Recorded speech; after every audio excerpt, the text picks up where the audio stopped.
completely off the radar. The most recent published pictures of him came from Switzerland, where he had checked in for treatment at one of the priciest rehab facilities in the world. Photographers had snapped him on a street holding hands with his handsome Lebanese boyfriend, Fadi Fawaz. In his other hand was a cigarette. His goatee had turned gray. He looked bloated and weary. Since the beginning, Michael had been adamantly private. "No one will ever know any more about George Michael than they probably do about the next man on the street," declared Andrew Ridgeley, his partner in Wham. But for some time, an artist known for his ironclad grip on every facet of his career had been spinning frighteningly out of whack. He could not face the day undrugged, whether by chemicals or anonymous sex. His once burning ambition to make music had waned. In 2012, his worn-out body had nearly succumbed to pneumonia. Brits regarded the troubled star with sadness, Americans with pity. Few people, even most of his friends, looked much deeper. "When you thought of George Michael," wrote Dan Aquilante in the New York Post, "you thought of this carefully crafted image amply displayed in his groundbreaking videos. The one for Faith showed him in his iconic pose, that of a leather-jacketed, shimmying, butt-shaking post-West Side Story biker dude with stubble and an earring. For a star who had been terrified of opening the closet door, that revealing gay look implied a clutching at the truth.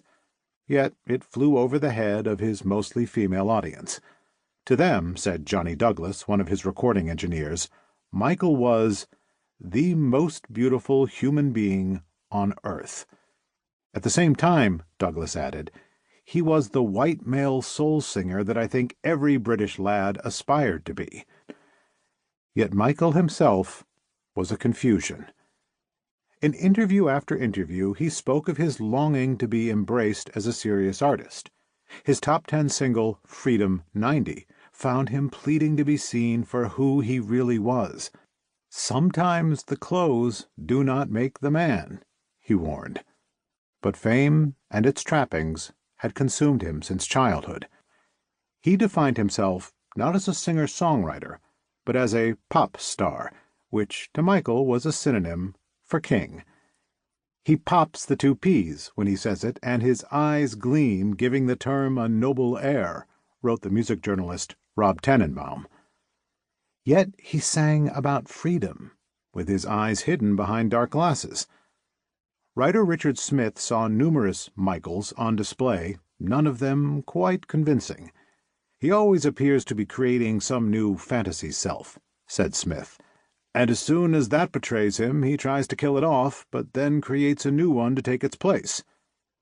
In The Guardian, Jim White wrote of Michael as a grand contradiction, a songwriter of real depth compromised by an addiction to the superficial, the glamorous, the unreal. David Geffen, whose mid-90s record label DreamWorks SKG released the singer's most candid album, Older, sensed a man in deep discomfort with all he had fought to attain. "He never seemed to be able to live in the career he'd created for himself," said Geffen. Earlier, he had witnessed Michael's quixotic battle to cut himself loose from the record label, Sony, that had made his superstardom possible. The outcome had not been happy. Michael yearned to hide, yet stood on gigantic stages in front of thousands.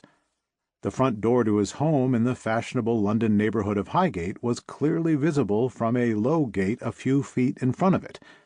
Anyone could see his comings and goings or wait there for an autograph. He nearly always obliged with a smile, for Michael was a gentleman.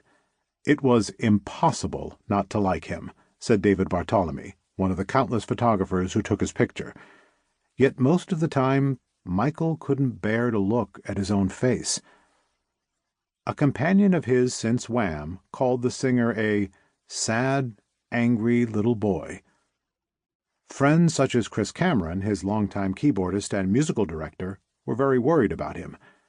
Cameron overheard a tense exchange between Michael and his manager, Andy Stevens, over Michael's self-destruction. The singer lashed out, "Stop trying to save me. To keep listening to this audiobook for free, click the link in the description.